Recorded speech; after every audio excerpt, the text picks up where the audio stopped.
70 సంవత్సరాలుగా ఈ తెలంగాణకు అన్యాయం జరిగితే పోరాటం చేసి తెలంగాణ రాష్ట్రం వస్తేనే న్యాయం జరుగుతుందని తెలంగాణ రాష్ట్రాన్ని సాధించుకున్న మనకు ఇంకా ఈ రాష్ట్రంలో అన్యాయం మాత్రమే జరుగుతుందని ఈరోజు ఇందిరా పార్క్ దగ్గర ప్రాణాలు కాపాడడం కోసం చదువుకుంటున్న విద్యార్థులు అంటే ఆయుష్ విద్యార్థులు ఏదైతే సమానత్వం కోసం ఇతరుల డాక్టర్లతో అందరితో సమానంగా మాకు అంటే సమానమైన హక్కులు భారత రాజ్యాంగం ఇచ్చిన సమానమైన హక్కును మాకు ఇవ్వాలని 10 రోజుల నుంచి ధర్నా చేస్తుంటే స్పందించని కాంగ్రెస్ ప్రభుత్వం నిజంగా వాళ్లకు సిగ్గులేని ప్రభుత్వంగా బీఎస్పీ పార్టీ భావిస్తుందన్న విషయం స్పష్టం చేస్తున్నా. ఈరోజు 10 రోజుల నుంచి జరుగుతున్న ఈ ధర్నాకు గత 10 సంవత్సరాలు ఈ రాష్ట్రాన్ని పాలించిన ఆంధ్రోళ్ళు మా తెలంగాణ ప్రజలకు అన్యాయం చేసిరని ఆంధ్ర పాలకులు మన తెలంగాణ ప్రజలకు అన్యాయం చేసిరని ఈ తెలంగాణను మనం పాలించుకుంటే తప్ప మనకు మన ఏదైతే సమస్యలు అనుభవిస్తారో వాళ్ళకి న్యాయం జరగదని పోరాటాన్ని అందరు ప్రజలను ఉసిగొల్పి 1200 మంది ప్రాణాలను తీసుకొని అధికారానికి వచ్చి 10 సంవత్సరాలు ఈ రాష్ట్రాన్ని పాలించిన బీఆర్ఎస్ పార్టీ కనుక ఈరోజు ధర్నా చేస్తున్న ఆయుష్ విద్యార్థుల కనుక స్టైఫండ్ని పెంచుంటే ఈరోజు ఇందిరా పార్క్ దగ్గర ఆయుష్ విద్యార్థులు ధర్నా చేయవలసిన అవసరం లేదనే విషయాన్ని స్పష్టం చేస్తున్నా. న్యాయం జరుగుతున్న అంటే న్యాయం కోసం పోరాటం చేస్తున్న తెలంగాణ ప్రజలకు న్యాయం మేము చేస్తున్నామని కేంద్రంలో ఉన్న కాంగ్రెస్ పార్టీ మేము న్యాయానికి తలొగ్గినాం, న్యాయం చేస్తున్నాం మేము అంటే వీళ్ళకి అన్యాయం జరుగుతుందని మరి న్యాయం కోసం మద్దతు చేసి తెలంగాణను ఇచ్చినామని చెప్పుకుంటున్న కాంగ్రెస్ పార్టీ ఇచ్చిన తర్వాత ఏదైతే బీఆర్ఎస్ పార్టీ అధికారం ఉందనో ఆ రోజు ఆయుష్ విద్యార్థులకు న్యాయం చేసలేరని ఇది న్యాయం కోసం వచ్చి అన్యాయం చేసే పాలకులుగా బీఆర్ఎస్ పార్టీ ఈ తెలంగాణలో నడుస్తున్నదని ఆ రోజు నేడు ఏదైతే ఉప ముఖ్యమంత్రిగా ఉన్న బట్టి విక్రమార్క గారు మా ప్రభుత్వం రాగానే ఈరోజు ఖచ్చితంగా ఈ ఆయుష్ విద్యార్థులకు అలోపతి విద్యార్థులు ఏదైతే ఎంబీబీఎస్ డాక్టర్లో వాళ్లకు సమానంగా మేము స్టైఫండ్ ఇస్తామని కళ్ళబొల్లి మాటలు చెప్పి మరి ఈరోజు అధికారం వచ్చిన తర్వాత ఏదైతే బీఆర్ఎస్ మాట తప్పిందో తెలంగాణ ప్రజలకు కాంగ్రెస్ పార్టీ కూడా ఈరోజు వీళ్ళకి న్యాయం చేయకుండా మాట తప్పుతుందనే విషయం మేము స్పష్టం చేస్తున్నాం.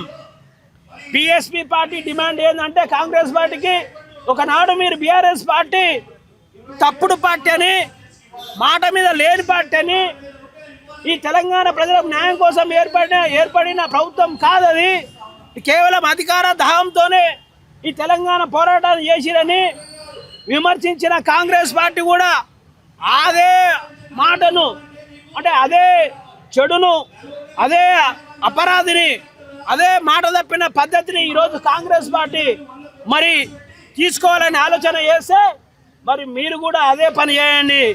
మీకు కూడా ఈ తెలంగాణ రాష్ట్రంలో నాడు బీఆర్ఎస్ పట్టిన గతే రేపు కాంగ్రెస్ కూడా పడుతుందనే విషయం మేము స్పష్టం చేస్తున్నాం.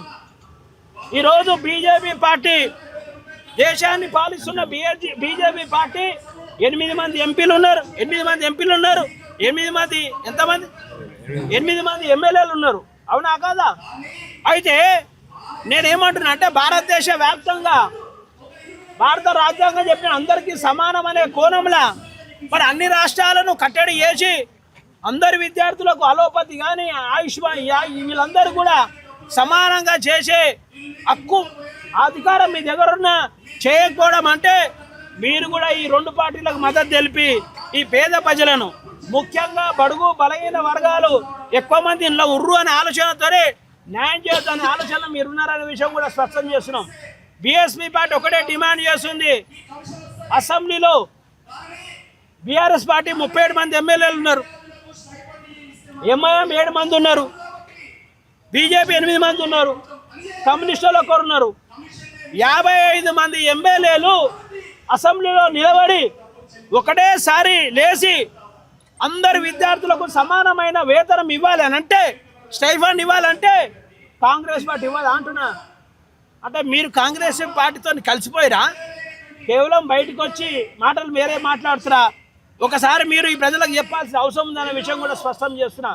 కాబట్టి మేము ఒకటే బీఎస్పీ పార్టీని ఒకటే చెప్తా ఉన్నాము, ఆయుష్ విద్యార్థులకు అందరికీ మేము చెప్తా ఉన్నాం, మీరు పెద్ద ఎత్తున ఈ రాష్ట్రంలో ఒక ధర్నా కార్యక్రమం తీసుకోండి. తీసుకుంటే బీఎస్పీ పార్టీ తరఫుకెళ్ళి ఖచ్చితంగా 10,000 మంది ఈ ఆయుష్ విద్యార్థులకు మద్దతుగా మీ ఎంబడి ఉంటుందనే విషయం కూడా బీఎస్పీ పార్టీ స్టేట్ ప్రెసిడెంట్గా నేను మీకు మాట ఇస్తా ఉన్నాను.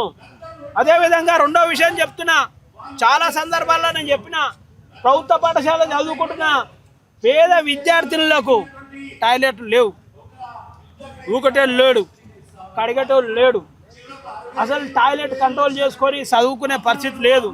హార్మోన్స్ ఇన్బ్యాలెన్స్ అవుతున్నాయి, మంచినీళ్ళు తాగకుండా లక్షల మంది విద్యార్థులకు కిడ్నీలు పోతున్నాయి. వాళ్ళకే అనుకున్నా, కాకపోతే వరంగల్లో 200 మంది ఆయుష్ విద్యార్థులు ఉంటే 200 మందికి 2 టాయిలెట్స్ సరిపోతాయా అండి? నేనేమంటున్నా అంటే, ఈ కాంగ్రెస్ పార్టీకి కానీ లేకపోతే పోయిన బీఆర్ఎస్ పార్టీ కానీ వీళ్ళకు మానవత్వం లేదన్న విషయం కూడా నేను స్పష్టం చేస్తున్నా. మానవత్వం ఉంటే ఇట్లా చేస్తారా అండి పాలన? ఎవరన్నా ఎప్పుడు మాట్లాడినా Congress party, BJP party, TRS party అంటే బీఆర్ఎస్ పార్టీ వాళ్ళు 1,45,000 కోట్ల 1,45,000 కోట్ల ఏదైతే కాళేశ్వరం ప్రాజెక్ట్ ఉందో మెగా కృష్ణారెడ్డి దగ్గర కమిషన్ తీసుకోనికే దాన్ని విమర్శిస్తారు తప్ప అసలు ఎప్పుడైనా వీళ్ళ గురించి మాట్లాడరా? వీళ్ళు ఎప్పుడైనా మాట్లాడిరా? ఎంతమంది ప్రజలు తెలిసి ఇవ్వాలా? అంటే నేనేమంటున్నానంటే, టీఆర్ఎస్ పార్టీ చేసిన అవినీతి మీద మాట్లాడి నేడు కాంగ్రెస్ పార్టీ కానీ బీజేపీ పార్టీ కానీ కమిషన్ల మీద ఆలోచన చేస్తారు తప్ప పేద ప్రజల నుంచి. మీరు చూడండి, మీరు ఉస్మానియా హాస్పిటల్లో ఎక్స్రే తీస్తే ఒక ఫిల్మ్ లేదండి. ఉస్మానియా హాస్పిటల్ గురించి ఎప్పుడైనా బీఆర్ఎస్ పార్టీ మాట్లాడుతుందా? బీజేపీ పార్టీ మాట్లాడుతుందా? ప్రభుత్వ పాఠశాలలో పేద పిల్లలకు మంచినీళ్ళు తాగే పరిస్థితి లేదు, టాయిలెట్ చేసే పరిస్థితి లేదు, దాని మీద ఎప్పుడైనా మాట్లాడుతుందా?